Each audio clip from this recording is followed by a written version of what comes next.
Très peu de choses suscitent plus de peur dans le cœur d'un pilote de ligne qu'un incendie incontrôlé en vol. L'histoire que je vais vous raconter aujourd'hui illustre parfaitement pourquoi c'est le cas.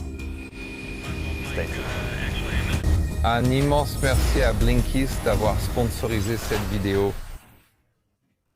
L'histoire du vol 6 d'UPS me donne vraiment la chair de poule. Ce n'est pas seulement parce que je suis pilote de ligne et que je comprends l'horreur d'un incendie en vol. C'est aussi parce que j'ai été pompier d'aéroport et que j'ai déjà eu à gérer des incendies de ce genre. Et j'ai déjà été à l'intérieur d'une cabine fermée complètement remplie de fumée. C'est pourquoi je veux que vous, lorsque vous regardez cette vidéo, vous souveniez et compreniez pourquoi il est si important de respecter les restrictions concernant le transport des batteries au lithium. Ne les mettez jamais dans les bagages enregistrés. Gardez-les toujours sur vous et assurez-vous que les batteries que vous transportez sont bien autorisées à bord d'un avion de passagers. Le vol 6 d'UPS a commencé son trajet à Hong Kong le 3 septembre 2010. Il est opéré par un Boeing 747-400 AF. C'est un avion cargo dédié et en tant que tel, il possède plusieurs compartiments à fret. Vous avez les compartiments inférieurs dans le ventre de l'avion, puis vous avez le compartiment principal à fret qui occupe la majeure partie du fuselage. Et ensuite, dans la bosse du 747, vous avez le poste de pilotage à l'avant, évidemment, puis vous avez la zone de repos pour l'équipage à l'arrière. Ce jour-là, différents types de fret étaient mélangés. Cela a été chargé à bord de l'avion, mais dans la soute principale, dans la zone 3, aux positions 4, 5 et 6, il y avait des palettes chargées qui contenaient une quantité importante de batteries, principalement des batteries au lithium. Ces batteries auraient dû être déclarées comme marchandises dangereuses, car elles le sont, mais pour une raison quelconque, l'expéditeur ne l'a pas fait. Ainsi, l'équipage de conduite n'était pas au courant de la présence de ces batteries ni de leur position à bord, et elles ont simplement été chargées dans leurs emplacements de fret. La zone 3 et les positions de fret 4 et 5 se trouvent juste sous la bosse du 747, sous la zone de repos de l'équipage, et cela va devenir très important très bientôt. Le premier vol de la journée, de Hong Kong à Dubaï, s'est déroulé sans incident à un détail près. À un moment donné pendant la croisière, le pack numéro 1 s'est arrêté. Le pack est une machine qui utilise l'air de prélèvement des moteurs, le mélange avec de l'air plus frais venant de l'extérieur, puis fournit la climatisation et la pressurisation à l'avion. Le Boeing 747-400 possède 3 packs différents. Le pack numéro 1 fournit principalement de l'air au poste de pilotage, au cockpit et à la partie supérieure de l'avion, tandis que les packs numéro 2 et 3 alimentent le reste de l'appareil. Cela signifie qu'un seul pack qui s'arrête n'est pas un problème majeur. Les pilotes ont simplement consulté le manuel de référence rapide. Ils ont parcouru la checklist qui leur indique essentiellement de réduire la charge sur ce pack, d'attendre un peu, puis d'appuyer sur l'interrupteur de réinitialisation du pack. Si cela fonctionne, le pack recommence à fonctionner et aucune autre action de l'équipage n'est nécessaire. C'est exactement ce qui s'est passé. Lorsque l'équipage est arrivé au sol à Dubaï, il a informé le service d'ingénierie de ce qui s'était passé. Le service d'ingénierie a examiné le problème, mais n'a pas pu reproduire la panne. Comme le système fonctionnait à nouveau, ils ont pu continuer ainsi. L'équipage de conduite qui assurait le vol UPS 6 était composé d'un commandant de bord de 48 ans, assez expérimenté sur le Boeing 747-400, assisté par un copilote de 38 ans. Ce copilote totalisait plus de 5500 heures de vol, mais il n'avait qu'un peu plus de 77 heures sur le Boeing 747. Cela signifie qu'il venait tout juste de commencer à piloter ce type d'appareil. Ils ont consulté la météo pour le deuxième vol de la journée, qui devait les emmener vers Cologne-Bonn en Allemagne, et ils ont constaté que la météo sur la route était bonne, que le temps à Dubaï était magnifique. Ils ont donc décidé que le copilote serait le pilote en fonction pour ce second vol, qui allait devenir le vol de l'accident. Lors de l'escale à Dubaï, quelques conteneurs ont été retirés des compartiments inférieurs de la soute, mais la soute supérieure, et plus précisément les palettes chargées en position 4, 5 et 6, n'ont pas été touchées. Elles étaient dans la même position qu'à Hong Kong et elles étaient censées rester là pour le vol vers Cologne. Les pilotes ont préparé l'avion pour le départ et à 14h41 UTC, soit 18h41 heure locale, ils ont commencé le pushback et le trajet vers la piste pour décoller de la piste 30 droite à Dubaï. Le départ qui leur avait été autorisé, la Runway 2 Delta, allait leur faire poursuivre tout droit après le décollage. puis tourner à gauche vers l'ouest un instant en quittant le sud du golfe Arabique, puis un léger virage à droite les emmènerait vers le nord-ouest en direction de la Fir de Bahreïn et comme ils décollaient au coucher du soleil. Ils montaient en direction de l'ouest, cela signifiait qu'ils allaient probablement suivre le coucher du soleil et lorsque nous faisons cela, alors que nous montons vers l'ouest, il arrive parfois que l'on fasse face à un coucher de soleil qui dure plus d'une heure, et cela signifie aussi qu'il va y avoir beaucoup plus de lumière à l'intérieur du cockpit. Le décollage s'est fait sans incident. Le copilote a piloté manuellement jusqu'à environ 11 300 pieds, puis a activé le pilote automatique pour monter jusqu'au niveau de croisière prévu de 32 000 pieds, niveau de vol 320. Mais alors que l'équipage passait de nouveau les 10 000 pieds, le groupe de conditionnement numéro 1 s'est de nouveau arrêté. L'équipage avait déjà vu cela plus tôt dans la journée, alors le commandant de bord a simplement pris le manuel de référence rapide, a parcouru la checklist et a dit « D'accord, on va activer l'air de compensation ». Et ensuite essayé de le réinitialiser en appuyant sur le bouton de réinitialisation du groupe. Il l'a fait et, une fois de plus, le groupe numéro 1 est revenu en ligne. Ils n'y ont donc pas accordé plus d'importance et ont continué à monter. Mais à l'insu de l'équipage, dans la soute principale, à l'intérieur de l'une des palettes, une de ces batteries au lithium avait subi un emballement thermique pour une raison quelconque. Un emballement thermique signifie qu'un incendie a commencé à se déclarer et à mesure que le feu se propageait, il touchait d'autres batteries qui subissaient elles aussi un emballement thermique.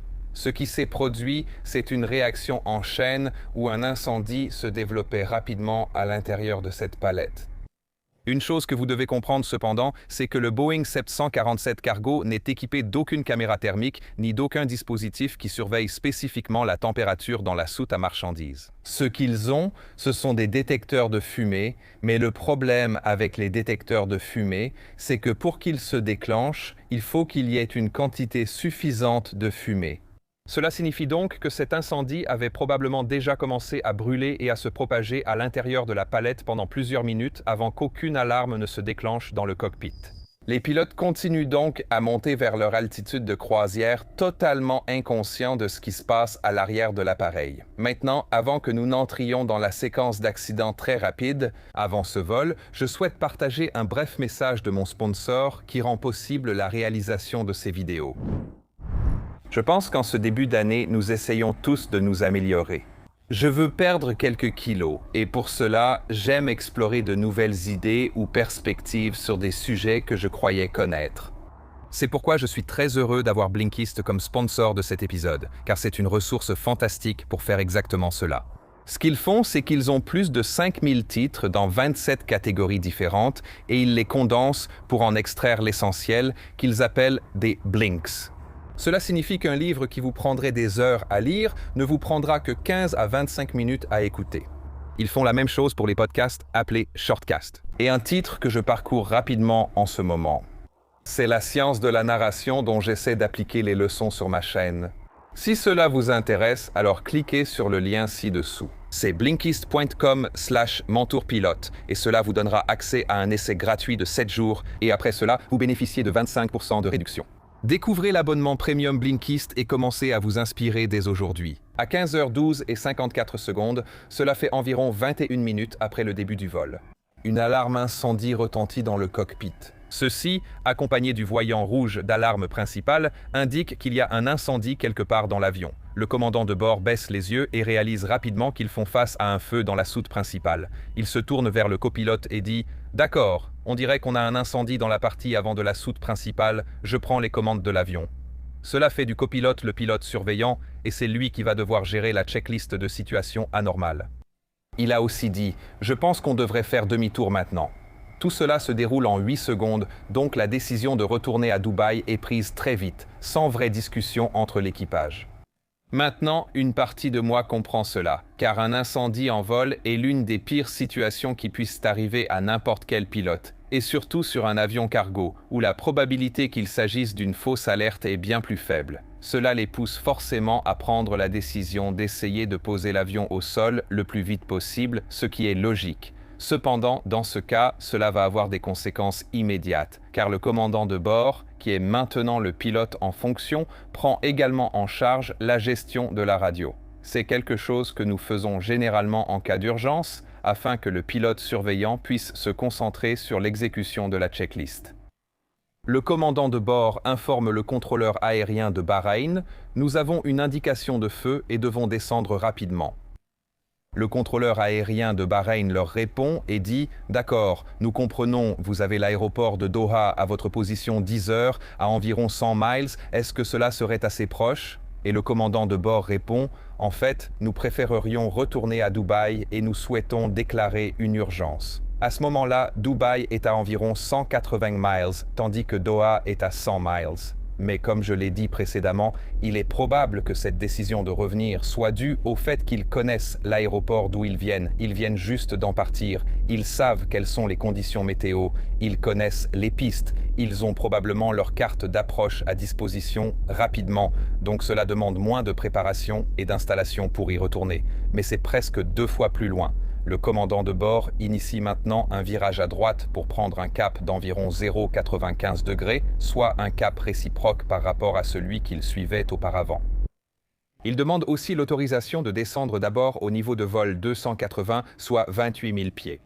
Il commence la descente, puis il déconnecte manuellement le pilote automatique pendant quelques secondes, il le reconnecte, puis quelques secondes plus tard, il le déconnecte à nouveau, probablement juste pour sentir comment l'avion réagit, ce qui fonctionne bien à ce moment-là.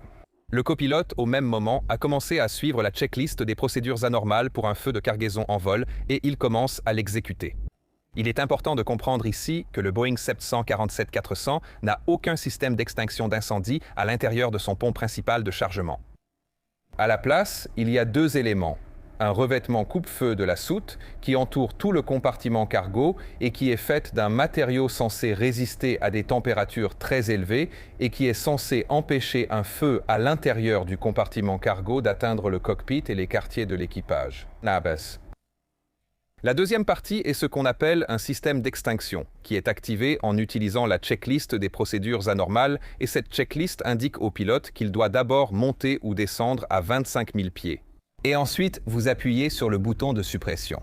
Et ce que cela fait, c'est que cela désactive le pack numéro 2 et 3. Rappelez-vous, ce sont ces systèmes qui assurent la pressurisation de l'avion. Cela ouvre également la vanne de décharge, qui est une vanne à l'arrière de l'avion et qui va maintenant dépressuriser l'avion. Ainsi, toute la fumée et les émanations vont être poussées vers l'arrière de l'avion puis expulsées, puisque l'avion maintient maintenant 25 000 pieds.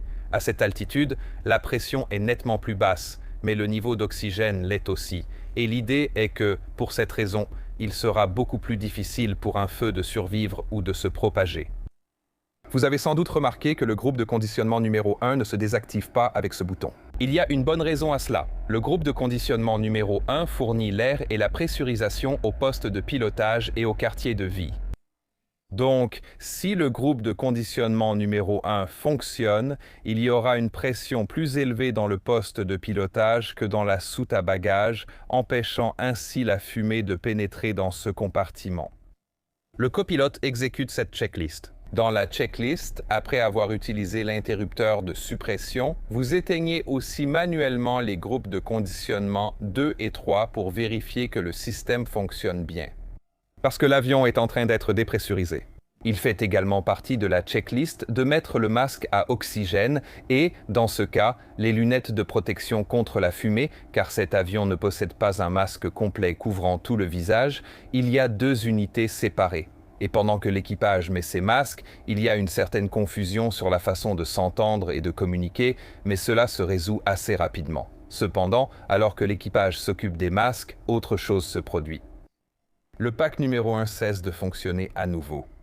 Maintenant, il n'est pas clair, d'après l'enregistreur de données de vol, si le pack numéro 1 a réellement été éteint par erreur ou si, une fois de plus, il s'est coupé, mais le pack numéro 1 ne fonctionne plus. Cela signifie donc qu'il n'y a désormais plus de différence de pression entre la soute et le cockpit. Une épaisse fumée noire commence maintenant à s'engouffrer dans le cockpit. Vous pourriez vous demander, je pensais qu'il y avait une cloison coupe-feu censée empêcher cela, même sans différence de pression. Eh bien, il est probable que Compte tenu de l'emplacement précis de cet incendie, c'est-à-dire sur la palette située aux positions de chargement 4 et 5, juste en dessous du compartiment de l'équipage, et le fait qu'elle soit alimentée par des incendies de batteries au lithium qui produisent à la fois leur propre énergie, carburant et oxygène, fait que cet incendie est tout simplement si intense qu'il brûle à travers la cloison coupe-feu et pénètre quand même dans le compartiment de repos de l'équipage. Quoi qu'il en soit, l'équipage n'est pas au courant de cela, il continue de communiquer avec le contrôleur aérien de Bahreïn et le commandant de bord demande maintenant s'il peut descendre immédiatement à 10 000 pieds. Il n'est pas clair pourquoi il fait cette demande car, rappelez-vous, le manuel de référence rapide, la checklist des situations anormales, leur indique de maintenir 25 000 pieds aussi longtemps que possible pour tenter d'étouffer l'incendie. Mais dans tous les cas, cela a été fait, il pilote toujours l'avion à la main et l'altitude sélectionnée sur le panneau de contrôle de mode, à l'avant du cockpit, est maintenant réglée sur 10 000 pieds et ils entament une descente. Alors qu'il fait cela, une autre alarme incendie retentit, cette fois depuis le compartiment principal arrière de la soute, ce qui est logique car la fumée aurait eu tendance à se déplacer vers l'arrière de l'avion et il y a également une alarme de fumée provenant de la zone de repos de l'équipage. Après la descente, un nouveau problème se présente car le commandant de bord, qui pilote toujours l'avion à la main, commence à se rendre compte qu'il n'a pas un bon contrôle de l'assiette de l'avion.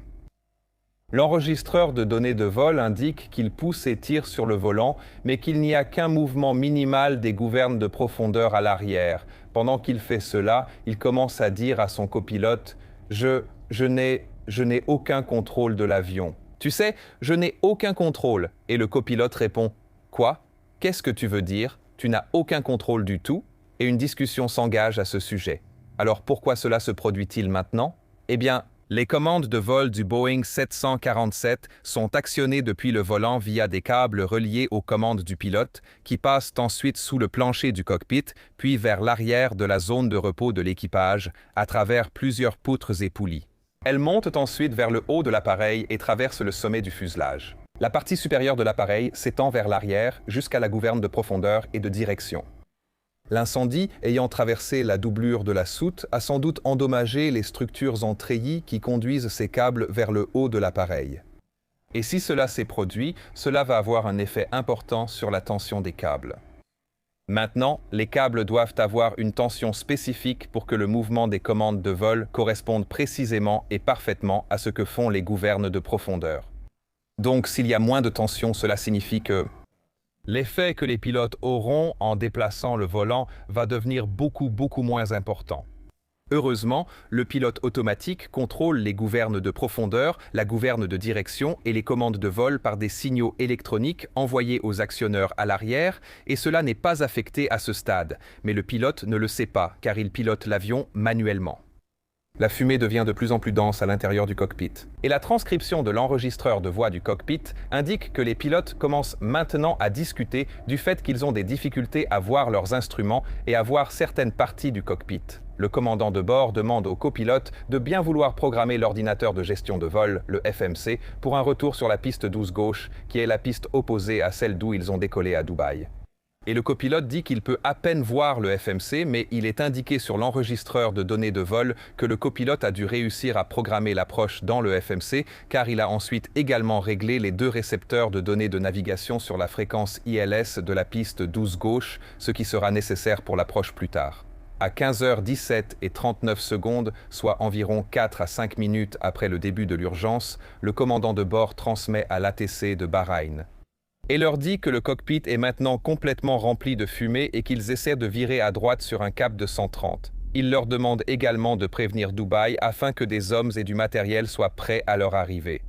Le commandant de bord demande également au copilote d'ouvrir maintenant le volet anti-fumée. Le volet anti-fumée se commande à l'aide d'une poignée sur le panneau supérieur et si vous l'ouvrez, cela ouvre simplement un petit tube vers un trou dans le cockpit. En temps normal, lorsqu'il y a de la fumée dans le cockpit et que l'avion est pressurisé, l'ouverture de cet orifice provoque une dépressurisation qui évacue la fumée hors du cockpit. Mais dans la situation actuelle de cet avion, où ils sont déjà dépressurisés, il est probable que cela ait l'effet inverse. Le petit effet Venturi créé au niveau de cet orifice pourrait en réalité aspirer la fumée de l'extérieur vers le cockpit, là où le feu brûle. Environ 1 minute plus tard, Lorsque l'avion descend à travers 21 000 pieds, il vole maintenant à la vitesse maximale possible afin de descendre aussi rapidement que possible vers Dubaï. Le commandant de bord signale brièvement la hausse de température dans le cockpit. Quelques secondes plus tard, il signale ne pas recevoir d'oxygène dans son masque. Il répète sans cesse « Je ne peux pas respirer, je n'ai pas d'oxygène, donne-moi de l'oxygène ».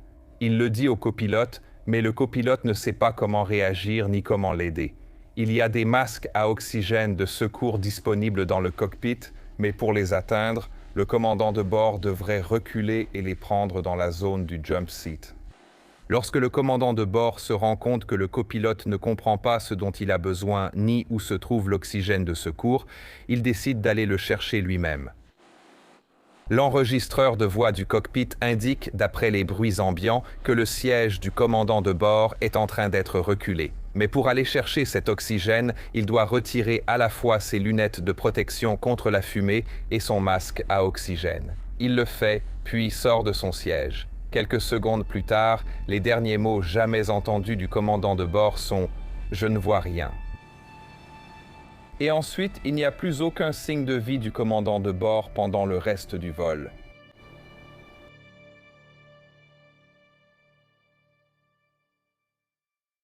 Quand le copilote reprend les commandes, il active presque aussitôt le pilote automatique qui, comme déjà dit, ne rencontre pas ces problèmes avec les câbles de commande de vol comme c'est le cas en commande manuelle. Donc, les problèmes des commandes de vol sont maintenant temporairement résolus, mais le copilote se retrouve maintenant dans un cockpit complètement rempli d'une fumée noire et épaisse, avec des alarmes qui retentissent tout autour de lui et avec un collègue qui a maintenant disparu quelque part sans qu'il sache où il est ni puisse le contacter. Je n'arrive même pas à imaginer le niveau de stress que ce pauvre pilote doit subir dans ces circonstances et les choses ne vont pas s'améliorer. Parce que ce qui se passe maintenant, c'est qu'à mesure que l'avion descend en s'éloignant de Bahreïn, il sort maintenant de la couverture radio car la radio VHF est limitée par la ligne de visée. Donc, à mesure qu'il s'éloigne, en raison de la courbure de la Terre et du fait qu'ils descendent vers Dubaï, Bahreïn ne peut plus les joindre. Le contrôleur aérien de Bahreïn a essayé de faire passer le copilote sur la fréquence radio de Dubaï Control, mais à cause de la fumée, il ne peut pas voir les panneaux radio et il est donc incapable de régler la nouvelle fréquence. Et cela signifie que, pour recevoir des vecteurs, obtenir de l'aide et se poser au sol, il va devoir utiliser ce que l'on appelle le relais via d'autres avions. Cela signifie que d'autres avions qui volent dans la zone, qui sont plus hauts ou plus proches de Bahreïn, pourront entendre les transmissions radio de l'avion en situation d'urgence, donc ils devront transmettre à un avion relais, puis cet avion relais devra transmettre à Bahreïn, et Bahreïn devra contacter Dubaï via une ligne téléphonique terrestre pour savoir où ils se trouvent, car ils ne peuvent pas les voir sur leur écran radar. Dubaï pourra alors leur donner les vecteurs à suivre, mais il faudra que Dubaï transmette à Bahreïn, qui retransmettra à l'avion relais, puis à l'avion d'urgence. Cela fait donc 6 échanges différents pour chaque communication radio. Dans une situation comme celle-ci, pendant les 10 à 15 prochaines minutes, il y aura environ 30 communications radio différentes entre le copilote qui pilote l'avion et l'avion relais. Il devient de plus en plus frustré et agacé de ne recevoir aucune information, car à ce moment-là, il ne peut pas voir son écran principal de vol qui indique sa vitesse, son altitude, son cap. Il ne peut pratiquement rien voir à part la partie avant de son panneau de contrôle de mode. Dans une situation comme celle-ci, pendant les 10 à 15 prochaines minutes, il y aura environ 30 communications radio différentes entre le copilote qui pilote l'avion et l'avion relais. Il devient de plus en plus frustré et agacé de ne recevoir aucune information, car à ce moment-là, il ne peut pas voir son écran principal de vol qui indique sa vitesse, son altitude, son cap. Il ne peut pratiquement rien voir à part la partie avant de son panneau de contrôle de mode.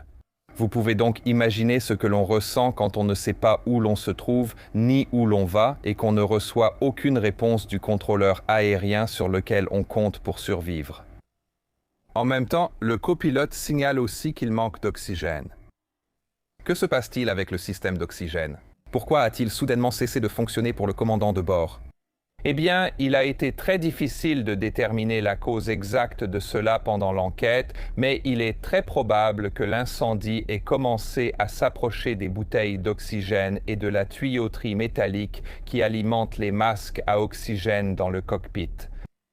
Et si c'est le cas, la tuyauterie a peut-être tellement chauffé qu'elle a en fait endommagé les composants plus souples en allant se connecter au masque à oxygène. Dans tous les cas, l'alimentation en oxygène continue d'arriver au masque du copilote, donc il peut respirer, mais tout juste. L'avion continue sa descente et à 15h26 et 9 secondes UTC, il se met en palier à 10 000 pieds. Il continue ensuite sa descente jusqu'à 9 000 pieds et maintient toujours une vitesse de 350 nœuds indiqués, volet rentré, train rentré, en direction de l'axe prolongé de la piste 12 gauche. Le copilote demande en continu à l'avion relais de lui donner des mises à jour sur son altitude, son cap, sa position et sa vitesse, car à ce stade, il ne voit clairement plus rien. Cela peut être difficile à comprendre pour vous. À quel point la visibilité peut devenir mauvaise lorsque vous êtes dans un environnement fermé rempli de fumée, mais je peux vous dire, pour avoir travaillé comme pompier, que c'est la plus grande obscurité que vous puissiez imaginer. Même en tenant votre main devant votre visage. Vous ne pourrez pas la voir à travers le masque, cela devient complètement noir. Et en plus de cela, selon les matériaux qui brûlent dans l'incendie, ils peuvent aussi commencer à laisser un résidu huileux jaunâtre sur tout, y compris sur votre masque, ce qui va encore plus réduire la visibilité. Le copilote communique toujours avec le contrôle aérien via l'avion relais. Il essaie également d'utiliser sa radio secondaire sur la fréquence d'urgence, la petite 5, mais lorsqu'il transmet sur cette radio, il n'entend aucune réponse, même si tous les autres avions autour peuvent l'entendre. Nous ne savons pas pourquoi, mais il est possible que le volume soit simplement baissé sur sa radio.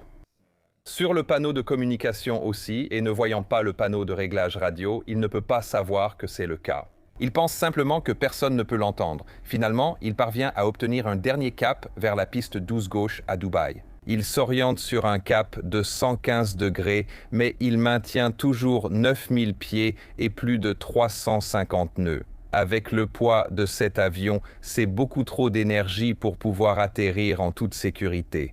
À 15h36, l'avion traverse la pente de descente de 3 degrés de l'ILS.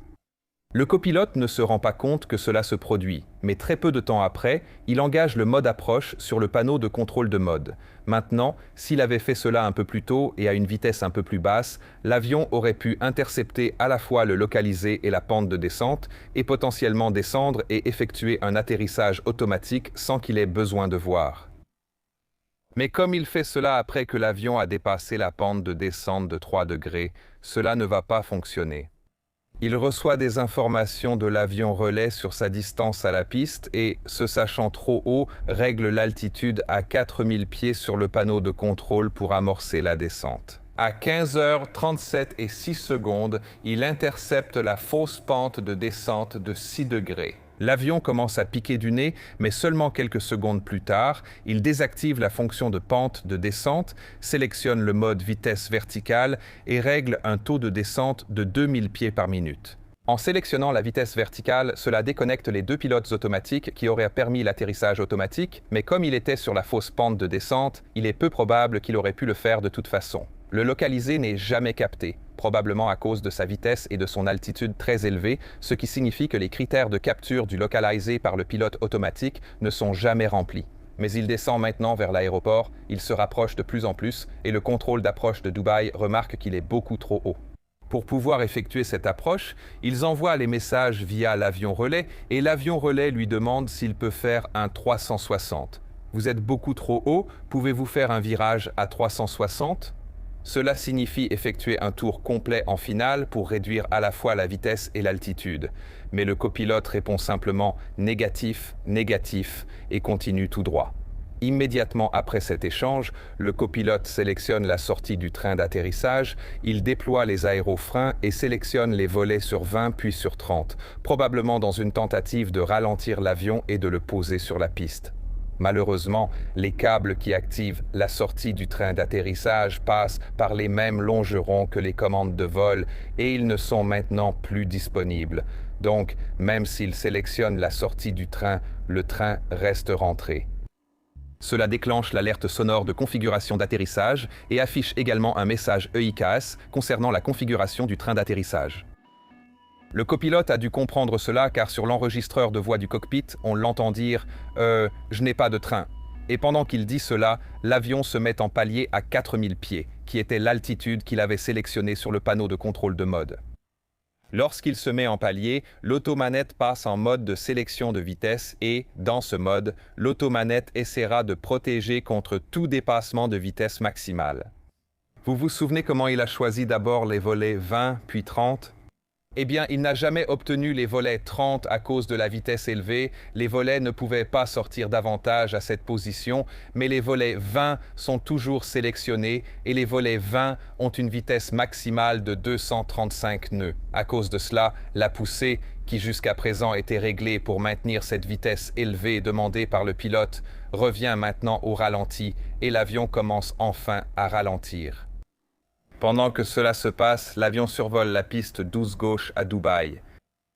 Le copilote règle 1500 pieds sur son panneau de contrôle de mode, il initie une descente et il demande également à l'avion relais de lui indiquer sa position. Une fois que le message a été transmis par la chaîne de relais, l'avion lui répond qu'il a dépassé la piste 12. Êtes-vous en mesure d'effectuer un virage à gauche car vous avez l'aéroport de Sharjah à environ 10 miles nautiques ? Et l'aéroport de Sharjah dispose d'une piste similaire à la piste 12 de Dubaï. Le copilote répond que oui, il peut le faire et demande un vecteur, donnez-moi un cap immédiatement et une fois de plus, il est très agité dans la façon dont il s'adresse à l'avion relais. L'avion relais lui donne un cap de 0,95 degrés à suivre. C'est un virage à gauche en direction de Sharjah, mais pour une raison quelconque, au lieu de régler le cap 0,95 dans la fenêtre de sélection de cap, il règle le cap 195 à la place. Il est très probable qu'il ne voit tout simplement pas exactement ce qu'il est en train de régler. Cela signifie qu'au lieu que l'avion effectue un virage à gauche, il effectue maintenant un virage à droite. Au moment où l'avion amorce ce virage, il le fait de manière assez brutale, probablement à cause de la vitesse et des aérofreins partiellement sortis. Il s'incline jusqu'à 37 degrés de roulis, ce qui déclenche une alarme d'angle d'inclinaison, alarme d'angle d'inclinaison. Cette alarme surprend probablement et désoriente le copilote, car après cela, il ajoute de la poussée manuellement. Rappelez-vous, ils étaient au ralenti, il les augmente rapidement, puis il déconnecte le pilote automatique. Et sans pilote automatique, il se retrouve maintenant avec presque aucun contrôle de vol. L'automanette reprend à nouveau le contrôle et ramène la poussée au ralenti. Cela donne une impulsion vers le bas à l'avion parce que les moteurs ralentissent maintenant. Ainsi, l'avion commence à piquer du nez jusqu'à une assiette de moins 14 degrés et une descente très rapide s'ensuit. Si cet angle de descente avait été maintenu, l'avion se serait écrasé dans une zone appelée Silicon Oasis, qui se trouve juste à l'est de l'aéroport de Dubaï, dans cette région. Des milliers de personnes y vivent, dont de nombreux membres d'équipage d'Emirates Airlines. Le copilote lutte maintenant pour garder le contrôle de son avion et l'enregistreur de données de vol indique des débattements complets sur son manche. Il parvient en fait à actionner légèrement la gouverne de profondeur pour sortir l'avion de cette descente initiale et amorcer une légère montée, mais cela ne dure que quelques secondes, car à mesure que la vitesse diminue, la gouverne de profondeur devient de moins en moins efficace et la descente reprend. Mais si le copilote n'avait pas fait cela, il est probable que la catastrophe aurait été bien plus grave.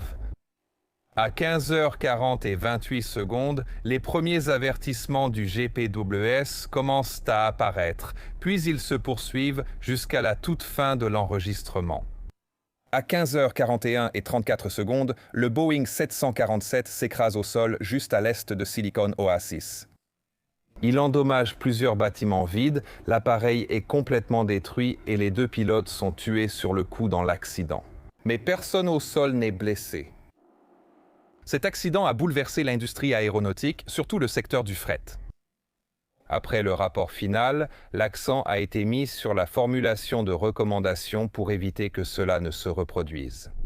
Et de là est né le développement d'un système appelé EVAS, qui signifie Emergency Vision Assurance System. Il s'agit d'un système qui crée essentiellement un tunnel gonflable que les pilotes peuvent placer devant leur masque afin de garantir une visibilité dégagée, malgré la fumée dans le poste de pilotage jusqu'à leurs instruments principaux ainsi que l'extérieur à travers le pare-brise, mais aussi vers leurs cartes et tout ce qui est essentiel pour maintenir l'avion en vol. Il y a également eu des recommandations visant à améliorer la checklist QRH, la checklist des situations non normales, pour donner de meilleures indications aux pilotes sur la durée pendant laquelle ils devaient rester à 25 000 pieds avant de commencer la descente vers l'aéroport disponible le plus proche. Maintenant, j'ai été en contact avec certains de mes amis qui transportent du fret et leur consigne actuelle est de rester à 25 000 pieds jusqu'à environ 50 miles de l'aéroport, puis de plonger à vitesse maximale, poser l'avion au sol et évacuer aussi rapidement que possible.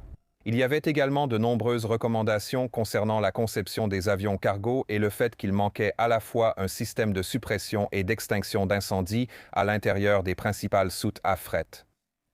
Nous travaillons également à nous assurer que les palettes et les conteneurs à fret sont mieux conçus pour contenir les incendies et qu'il existe des systèmes de détection d'incendie à l'intérieur des conteneurs pour permettre aux pilotes de détecter un incendie bien plus tôt, voire de disposer d'un moyen d'éteindre l'incendie depuis l'intérieur même du conteneur. Avant de partir, je rappelle aux passagers l'importance de connaître le type de batterie de leurs appareils et de ne jamais les mettre dans les bagages enregistrés. Assurez-vous également de suivre les consignes des compagnies aériennes, elles vous indiqueront quel type de batteries sont autorisées à emporter à bord. Si vous endommagez une batterie, la faites tomber entre deux sièges ou autres, prévenez le personnel de cabine. Regardez cette vidéo où ces pilotes posent un Boeing 737 en planant après avoir perdu la puissance de ses deux moteurs dans une tempête de grêle si vous souhaitez soutenir la chaîne. Envisagez de devenir membre sur Patreon ou d'acheter des produits dérivés. Au revoir.